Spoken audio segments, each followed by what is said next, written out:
Sir ಈಗ ಕೆಲವೊಂದು ಕಡೆ ಏನಾಗುತ್ತೆ ಸ್ಟೋರ್ ಮಾಡಿಡ್ತಾರೆ ಕಾಯಿನ. ಸ್ಟೋರ್ ಮಾಡಿಟ್ಟಾಗ ಸ್ವಲ್ಪ ನೀರು ಹಿಡ್ಕೊಳ್ಳುವಂಥದ್ದು ವೇಟೇಜ್ ಬರುವಂಥದ್ದು ಆ ರೀತಿ ಏನಾದರೂ ತೊಂದರೆ ಆಗಿ ಅದು ಅವರು ಸ್ಟಾಕ್ ಮಾಡಿರ್ತಾರೆ. ಹೌದು, ಅದು ಕೊಬ್ಬರಿಕಾಯಿ ಇದ್ರೆ ಸುಲಿಯಕ್ಕೆ ಏನು ಸಮಸ್ಯೆ ಇಲ್ಲ. ಅದು ನಿಮಗೆ ಅಲ್ಲಿ ಮೇಲ್ಗಡೆ ಇದರಲ್ಲಿ ಒಂದು ಬಾಟೆ ತರ ಮಾಡಿ ಅದ್ರ ಮೇಲ್ಗಡೆ ಎಲ್ಲ ಹಾಕಿರ್ತಾರಲ್ಲ, ಅದೇನ್ ಗೊತ್ತಾ ನಿಮ್ಗೆ, ಕೊಬ್ಬರಿ ಡ್ರೈ ಆಗಕ್ಕೆ. ಕೊಬ್ಬರಿಗೆ ಏನ್ ಗೊತ್ತಾ ನಿಮ್ಗೆ, ಅದು ಸ್ವಲ್ಪ ಮನೇಲಿ ಸ್ಟಾಕ್ ಮಾಡ್ತಾರೆ. ನಮ್ ಈ ಮಲೆನಾಡೆಲ್ಲ ನಮ್ಗೆ ಈ ರೇಟ್ ಬಂದಿಲ್ಲ ಅಂತ ನಾವು ಅಡಿಕೆ ಕಾಫಿ ಎಲ್ಲ ಗೋಡನ್ ಸ್ಟಾಕ್ ಮಾಡ್ತೀವಿ. ಅದೇ ನಿಮ್ಗೆ ಆ ಕಡೆ ಎಲ್ಲ ಬಯಲು ಸ್ವಲ್ಪ ಕಾಯಿ ಎಲ್ಲ ಸ್ಟಾಕ್ ಮಾಡ್ತಾರೆ, ರೇಟ್ ಬರ್ಬೋದಾ ಅಂತ ಕೊಬ್ಬರಿಗೆ. ನೋಡಿ, ಈಗ ಲಾಸ್ಟ್ ಟೈಮ್ ಎಲ್ಲ ಸ್ಟಾಕ್ ಮಾಡಿದ್ರು, ಮತ್ತೆ ಈಗ ಕೊಬ್ಬರಿ ರೇಟ್ ಚೆನ್ನಾಗಿ ಬಂದಿದೆ. ಬಟ್ ನಿಮ್ಗೆ ಕೊಬ್ಬರಿ ಇದರಲ್ಲಿ ಕೊಡ್ತಾ ಏನಾಗುತ್ತೆ, ಕಾಯಿ ಅಂದ್ರೆ ಒಂದ್ಸರಿ ಕೊಬ್ಬರಿ ಓಪನ್ ಆಗ್ಬಿಡುತ್ತೆ. ಅದು ಕೊಬ್ಬರಿ ಅವ್ರಿಗೆ ಯೂಸ್ ಆಗ್ಬೇಕು, ಕೊಬ್ಬರಿ ಡ್ರೈ ಮಾಡ್ಬೇಕಲ್ಲ. ಹಾಗಾಗಿ ಇದು ಕೊಬ್ಬರಿ ಇದ್ರೆ ಭಾರಿ ಅನುಕೂಲ ಆಗ್ತಿದ್ರೆ ಅಲ್ಲಿ ಈ ಮಿಷನ್ ಅಲ್ಲಿ. ಒಡ್ಕೊಂಡು ಮಾಡ್ತೀನಿ ಅಂದ್ರೂ ಇಂಡೈರೆಕ್ಟ್ ಆಗಿ ಯೂಸ್ ಮಾಡ್ಬೋದು ಇದನ್ನ. ಹೌದೌದು, ಓಕೆ, ಅನುಕೂಲ ಆಗ್ತದೆ ತುಂಬಾ ಇದರಲ್ಲಿ. ಸರ್ ಈಗ ನಾನು ಇದಕ್ಕೆ ಹೇಳ್ತೀನಿ, ಕಾಯಿ ಸೈಜ್ ಮೇಲೆ ಬರುತ್ತಾ ಇಲ್ವಾ ಹೇಳಿ ಸರ್. ಸಣ್ಣ ಕಾಯಿ ಬರುತ್ತಾ ಇದರಲ್ಲಿ? ಸರ್ ಇದು ನೀವು ಎಷ್ಟು ಸಣ್ಣ ಕಾಯಿ ಆದ್ರೆ ಹಾಕಿ ಬರುತ್ತೆ, ಎಷ್ಟು ದೊಡ್ಡ ಕಾಯಿ ಇದ್ರೂ ಹಾಕಿ ಆರಾಮ ಬರುತ್ತೆ. ಬಟ್ ನಿಮ್ಗೆ ಸಣ್ಣ ಕಾಯಿ ದೊಡ್ಡ ಕಾಯಿ ಇದ್ರೆ ಒಂದೊಂದ್ ಸರಿ ಏನಂತಂದ್ರೆ ಒಂದು 90% ಓಪನ್ ಆದ್ರೆ 10% ಇರುತ್ತೆ, ಅದು ವಾಪಸ್ ಹಾಕ್ಬೋದು. ಸಣ್ಣ ಕಾಯಿನ ಅಷ್ಟೇ, ಎಷ್ಟು ಸಣ್ಣದು ಬೇಕಾದ್ರೂ ಹಾಕಿ ನಿಮ್ಗೆ ಸುಲ್ದು ಕೊಡುತ್ತೆ. ಕೆಲವೊಂದು ಕಾಯಿ ವೆರೈಟಿ ಮೇಲೆ ಹೋಗುತ್ತೆ ಸರ್. ಕೆಲವೊಂದು ಸಣ್ಣ ಬರುತ್ತೆ, ಕೆಲವೊಂದು ಉದ್ದ ಬರುತ್ತೆ, ಕೆಲವೊಂದು ರೌಂಡ್ ಇರುತ್ತೆ, ಒಂದೊಂದು ಶೇಪ್ ಇರುತ್ತೆ ಒಂದೊಂದು ಕಾಯಿಗೆ. ಹೌದೌದು, ಎಲ್ಲ ಸಮಯಕ್ಕೆ ಬರುತ್ತೆ ಇದು ಒಂದೇ ತರ. ಸರ್ ನೋಡಿ, ಅದೇ ನಾನು ಹೇಳ್ದಲ್ಲ ನಿಮ್ಗೆ, ಒಂದು 100 ಅಂದ್ರೆ ಹೆಚ್ಚು ಕಮ್ಮಿ ನಾನೊಂದು 50 ಕಾಯಿ, ಸಣ್ಣ ದೊಡ್ಡದು ಮೀಡಿಯಮ್ ರೌಂಡ್ ಇರೋದು ಉದ್ದ ಇರೋದು ಎಲ್ಲ ಅದ್ರ ಏನು ಕಾಯಿಗಳಿದಾವ ಎಲ್ಲಾ ಸೈಜ್ ಕೂಡ ನಾನು ಅಲ್ಲಿ ತಗೊಂಡೋಗಿ ಅಲ್ಲಿ ನಾವು ಟ್ರಯಲ್ ನೋಡಿ ತಂದಿದ್ದು. ಎಲ್ಲಾ ಕಾಯಿಯನ್ನು ಸುಲಿತಾ ಇದ್ರಲ್ಲಿ ಏನ್ ಅದು ಹೇಳ್ದಲ್ಲ ನಿಮ್ಗೆ, ಒಂದ್ ಸಣ್ಣ ಕಾಯಿ ಒಂದು ಏನಾಗುತ್ತೆ, ನಾವು ಕೊಡ್ತಾ ಒಂಚೂರು ಲೇಟ್ ಆಗ್ಬೋದು, ಅವಾಗ ಏನಾದ್ರೆ 50% ಓಪನ್ ಆಗಿ ಕೆಳಗೆ ಬೀಳುತ್ತೆ. ದಿನ ಸರಿ ಕೊಟ್ಟ ಕ್ಲೀನ್ ಆಗಿ ಬರುತ್ತೆ. ಸರ್ ಈಗ ಇನ್ನೊಂದೇನಂದ್ರೆ ಜಾಸ್ತಿ ಈಗ ನುಸಿ ಪೀಡೆ ಆಗಿರುವಂತದ್ದು ಜಾಸ್ತಿ ಸರ್ ತೆಂಗಿನ ಮೇಲೆ. ಒಂಥರ ಎಲ್ಲ ಕಜ್ಜಿ ಟೈಪ್ ಆಗಿರುತ್ತೆ, ಡ್ಯಾಮೇಜ್ ಆಗಿರುತ್ತೆ. ಅದು ಯಾಕಂದ್ರೆ ಶೆಲ್ ಹಾರ್ಡ್ ಆಗುತ್ತೆ. ಹೌದೌದು, ಹಾರ್ಡ್ ಆಗಿರೋದು ಬರುತ್ತೆ. ಎಷ್ಟು ಹಾರ್ಡ್ ಇದ್ರು ಕೂಡ ಸರ್ ಇದು ಓಪನ್ ಮಾಡಿ ಆಗುತ್ತೆ. ಹೌದೌದು, ಅದೆಲ್ಲದು ಕೂಡ ನಾವು ಅದನ್ನ ಅಲ್ಲಿ ಟ್ರಯಲ್ ನೋಡಿದ್ವಿ. ಹಾರ್ಡ್ ಆಗಿ ಓಪನ್ ಆಗಿ. ಹೌದೌದು, ಓಪನ್ ಆಗ್ತದೆ. ಸರ್ ಈಗ ಇದು ರಬ್ಬರ್ ಇದೆ. ಹೌದು, ಎಷ್ಟು ಅಂದ್ರೆ ಕೊಟ್ಟಿದ್ದಾರೆ ಸರ್? ಎಷ್ಟಾದ್ಮೇಲೆ ಸರ್ ಇದು ಅವ್ರ ಪ್ರಕಾರ ಇದು ಏನು ಆಗಲ್ಲ ಅಂತ ಒಂದು ಈ ಮಿಷನ್ ಮೇಂಟೆನೆನ್ಸ್ ಬಗ್ಗೆ ಹೇಳ್ತೀರಿ ನೀವಲ್ವಾ. ಮೇಂಟೆನೆನ್ಸ್ ಇದು ರಬ್ಬರ್ ನನ್ನ ಪ್ರಕಾರ ಅವ್ರು ಹೇಳಿದ್ರೆ ಒಂದು 5 ರಿಂದ 6 ಲಕ್ಷ ಕಾಯಿ ಸುಲಿಯೋವರೆಗೂ ಏನು ಆಗಲ್ಲ. ಮತ್ತೆ ಇದು ರಬ್ಬರ್ ಅವ್ರ ಹತ್ರ ಸಿಗುತ್ತೆ, ರಿಪ್ಲೇಸ್ ಮಾಡಕ್ಕೆ ಅವ್ರು ಮಾಡ್ತಾರೆ. ಮತ್ತೇನ್ ಸರ್ ಇದು ಮೇಂಟೆನೆನ್ಸ್ ಚೀಪ್. ಇದು ಇವ್ರು ಚೈನ್ ಕೊಟ್ಟಿದ್ದಾರೆ. ಇದು ನಮ್ಗೆ ಮೇಂಟೆನೆನ್ಸ್ ಚೀಪ್ ಅಂದ್ರೆ ಬರೀ ಅದು ಗ್ರೀಸ್ ಮಾತ್ರ ಹಾಕೋದು.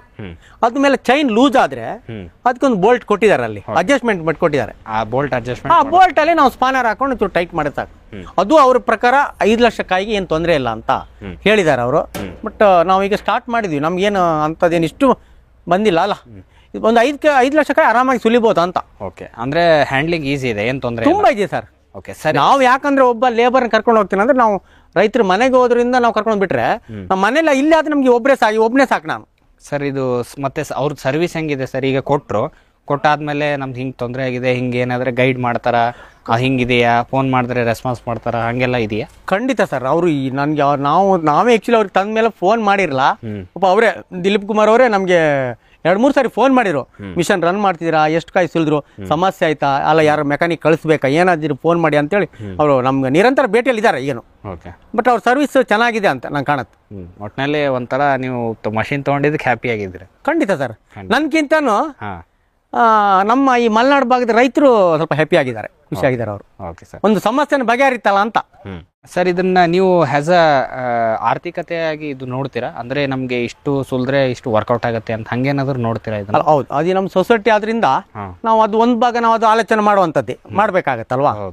ಆದ್ರೆ ಬರೀ ನಾವು ಸೊಸೈಟಿನೇ ನಮ್ಗೆ ಈಗ ಏನು ದುಡ್ಡು ಮಾಡ್ಬೇಕು, ಮಿಷನ್ ಅಲ್ಲಿ ನಾವು ದುಡ್ಡು ಮಾಡ್ಬೇಕಂತ ಆ ಉದ್ದೇಶ ಏನು ಇಟ್ಕೊಂಡಿಲ್ಲ. ಇದಕ್ಕೆ ನಾವೀಗ ಇನ್ವೆಸ್ಟ್ಮೆಂಟ್ ಮಾಡಿದ್ವಿ ಸೊಸೈಟಿಯಿಂದ, ಅದು ನಮ್ಗೆ ವಾಪಸ್ ಬರ್ಬೇಕಣ್ಣ. ಅದಕ್ಕೆ ನಾವೇನ್ ಮಾಡ್ತೀವಿ ಅಂದ್ರೆ ಒಂದು 2% 3% ಅದ್ರ ಉಳಿಸ್ಕೊಂಡು ಈ ಮಿಷನ್ ಬಾಪ್ತನ ಬರುವಾಗ ನಾವು ಇದು ಮಾಡ್ತೀವಿ. ಅದಕ್ಕಿಂತ ಹೆಚ್ಚು ನಾವು ಏನು ಆದ್ಯತೆ ಕೊಡೋದು ನಾವು ರೈತರಿಗೆ. ಇದು ನೀವೀಗ ಕೊಡ್ತೀರಲ್ಲ, ಇದಕ್ಕೆ ಏನಾದ್ರು ಪ್ರೈಸ್ ಫಿಕ್ಸ್ ಮಾಡಿದಿರಾ?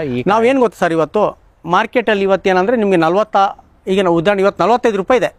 ನಾವು ರೈತರ ಮನೆ ಹೋಗಿ ಅಲ್ಲಿ 40 ರೂಪಾಯಿ 42 ರೂಪಾಯಿಗೆ ನಾವು ಖರೀದಿ ಮಾಡ್ತೀವಿ ಸುಲ್ದು. ಲೇಬರ್ ನಮ್ದು, ನೀವೇ ಲೇಬರ್ ನಮ್ದು, ಮಿಷನ್ ನಮ್ದು, ಟ್ರಾನ್ಸ್ಪೋರ್ಟಿಂಗ್ ನಮ್ದು, ಎಲ್ಲ ನಮ್ದು. ರೈತರಿಗೆ ಏನ್ ತಲೆ ಬಿಸಿಲ್ಲ. ಅವ್ರೊಂದು ಕರೆಂಟ್ ಕೊಟ್ರೆ ಸಾಕು ಅಷ್ಟೇ. ಕರೆಂಟ್ ಕೊಟ್ರೆ ಸುಮ್ಮನೆ ತೂಕ ನೋಡಿದ್ರೆ ಆಯ್ತು. ಲಾಸ್ಟಿಗೆ ಎಲ್ಲ ಆದ್ಮೇಲೆ ಬಂದು ತೂಕ ನೋಡ್ರೆ ಅದ್ರ ಮೇಲೆ ಏನಂದ್ರೆ ನಮ್ದು ಏನ್ ನಾವು ರೈತರ ಸೇವೆ ಕೊಡ್ತೀವಿ ಅಂದ್ರೆ ನಾವು ನೀರ್ಕಾಯಿ ತಗೊಳ್ತೀವಿ, ಕೊಬ್ಬರಿ ತಗೊಳ್ತೀವಿ, ಈ ಮಿಷನ್ ಹೊಡೆದೋಗುತ್ತಂತ ಮಾಡಿ ಡ್ಯಾಮೇಜ್ ಆಗುತ್ತೆ ಅದು ತಗೊಳ್ತೀವಿ, ಮತ್ತು ಕೊಳ್ತೋಗಿರುತ್ತೆ ಕಾಯಿ ಅದನ್ನು ಕೂಡ ನಾವು ತಗೊಳ್ತೀವಿ. 4 ಥರದ ಕಾಯಿಗಳನ್ನು ರೈತರಿಂದ ನಾವು ಅದಕ್ಕೆ ಬೇರೆ ಬೇರೆ ಒಂದು ದರ ಕೊಟ್ಟು ನಾವು ಅದನ್ನು ನಾವು ಬೈ ಮಾಡ್ತೀವಿ. ಓಕೆ ಸರ್, ಈಗ ಇದು ಇನ್ಸ್ಟಾಲೇಷನ್ ಒಟ್ಟು ಕಾಸ್ಟ್ ಎಷ್ಟಾಗಿದೆ ಸರ್ ಈಗ? ಸರ್ ನನಗೆ ಅವ್ರದ್ದು ಟ್ರಾನ್ಸ್ಪೋರ್ಟೇಷನ್ ಅದು ಎಲ್ಲ ಹಿಡಿದು ನಿಮ್ದು ಎಷ್ಟಾಗಿದೆ ಇಲ್ಲಿವರೆಗೆ? ಸರ್ ಅದು ನಮಗೆ 1,47,000 ಅಲ್ಲಿ ನಮಗೆ ದಿಲೀಪ್ ಶಾರ್ ಅವ್ರ ಹತ್ರ ಅಷ್ಟಾಗಿದೆ. ನಾವು ಇಲ್ಲಿ ಟ್ರ್ಯಾಲಿ ನಾವು ಮಾಡಿಸಿದ್ದು ಆ್ಯಕ್ಚುಲಿ. ಇದಕ್ಕೆ ನಮ್ಗೊಂದು ಸುಮಾರು ಒಂದು 25ರಿಂದ ಒಂದು 28,000 ರೂಪಾಯಿ ಖರ್ಚಾಗಿದೆ ಸರ್ ಟ್ರಾಲಿಗೆ ವಿತ್ ವೀಲ್ ಸೇರಿ. ವೀಲ್ಸಿಗೆಲ್ಲ ಸೇರಿ. Okay sir. ಸರ್ ಈಗ ಈ ಸ್ಟಾರ್ ಇಂಡಸ್ಟ್ರಿದವರು ಇಷ್ಟೆಲ್ಲ ಮಾಡಿದಾರಲ್ಲ ಸರ್, ಇವಾಗ ಈ ಯಂತ್ರೋಪಕರಣದಲ್ಲಿ ಇನ್ನೂ ಏನಾದರೂ ಅಪ್ಡೇಟ್ ಮಾಡ್ಬೋದಾ? ಇನ್ನೂ ಏನಾದರೂ ಬೇಕಾ ಅನ್ಸತ್ತಾ ನಿಮ್ಗೆ ಇದರಲ್ಲಿ? ಹೌದು ಸರ್, ಈಗ ಏನು ಗೊತ್ತಾ, ಇದು ಇವರಿಗೆ 3 HP ಮೋಟರ್ ಹಾಕಿದ್ದಾರೆ. ಈಗ ಏನಾಯ್ತು ನಮ್ಮ ಮಲೆನಾಡಲ್ಲ, ಈಗ ಡಿಸೆಂಬರ್, ಈಗ ಜನವರಿ ಬಂತಲ್ವಾ, ನಿಮಗೆ ಫೆಬ್ರವರಿ ಮಾರ್ಚ್ ಸ್ವಲ್ಪ ಕರೆಂಟ್ ಸಮಸ್ಯೆ ಇದೆ. ಹಳ್ಳಿಗಳಲ್ಲೆಲ್ಲ ಕರೆಂಟ್ ಇರಲ್ಲ. ಈಗ ಒಂದೊಂದ್ ಕಡೆ ಏನಾರು ಆಗ್ತಂದ್ರೆ ಮಧ್ಯಾಹ್ನ 12ರಿಂದ 6 ಕೊಡ್ತಾನೆ, ಬೆಳಿಗ್ಗೆ 6ರಿಂದ 12 ಕೊಡ್ತಾನೆ. ಅವಾಗ ಏನಾಗ್ತದೆ, ನಮ್ಗೆ ಟೈಮ್ ಸಾಲದು. ಇದಕ್ಕೆ ಅವರು ಒಂದು ಜನರೇಟರ್ ವರ್ಕ್ ಆಗುವಂತ ಒಂದು 3 ಯೂನಿಟ್. ಈ ಜನರೇಟರ್ ಸೋಲಾರ್ ಈ ರೀತಿ? ಸೋಲಾರ್ ಅಲ್ಲ, ನಾವೇ ಈ ಯೂನಿಟ್ ಇದೆ, ಇದಕ್ಕೆ ಒಂದು ಸಣ್ಣದು, ಅದಕ್ಕೆ ಎಷ್ಟು ಬೇಕು ಈಗ 3 HP ಮೋಟರ್ ಇದೆ ಅಲ್ವಾ, ಕರೆಂಟ್ ಮೋಟ್ರು, ಅದು ರನ್ ಆಗುವಷ್ಟು ಕೆಪಾಸಿಟಿ ಇರುವಂತ ಒಂದು ಜನರೇಟರ್ ಇದಕ್ಕೆ ಕೂರಿಸುವಂತ ವ್ಯವಸ್ಥೆ ಮಾಡಿದ್ರೆ ನಮ್ಗೆ ಆ ತಲೆ ಬಿಸಿನೇ ಇರೋದಿಲ್ಲ ಯಾವಾಗ್ಲೂ. ಎಡಿಷನ್ ಆಗಿ ಹೌದು, ಸಣ್ಣ ಜನರೇಟರ್. ಮಾಮೂಲಿ ಕರೆಂಟ್ ನಾಗ ನಡೆದಂಗ್ ನಡೀಲಿ, ಕರೆಂಟ್ ಹೋಯ್ತಂದ್ರೆ ಜನರೇಟರ್ ಅದಿದ್ರೆ ನಮ್ಗೆ ಏನಂದ್ರೆ ರೈತರಿಗೂ ಅನುಕೂಲ ಆಗುತ್ತೆ, ನಮಗೂ ಅನುಕೂಲ ಆಗುತ್ತೆ. ನಾವು ಕರೆಂಟ್ ಕಾಯ್ಬೇಕಂತಿಲ್ಲಲ್ಲ. ಹೌದು, ನಮ್ಮ ಹತ್ರ ಇದೆ, ಹೋಗೋದು ಜನರೇಟ್ ಸ್ಟಾರ್ಟ್ ಮಾಡೋದು, ಕಾಯಿ ಸುಲಿಯೋದು ಅಲ್ವಾ. ಅದಕ್ಕೆ ಡೀಸೆಲ್ ಬೇಕು, ಅದಕ್ಕೆ ನಾವೇನು ರೈತರು ತಗೊಳ್ಳೋದ ಅದೊಂದು ವ್ಯವಸ್ಥೆ ಮಾಡ್ತೀವಿ. ಅದ್ರ ಇದ್ರೆ ತುಂಬಾ ಅನುಕೂಲ ಆಗುತ್ತೆ ಅಂತ ನನ್ನ ಅಭಿಪ್ರಾಯ.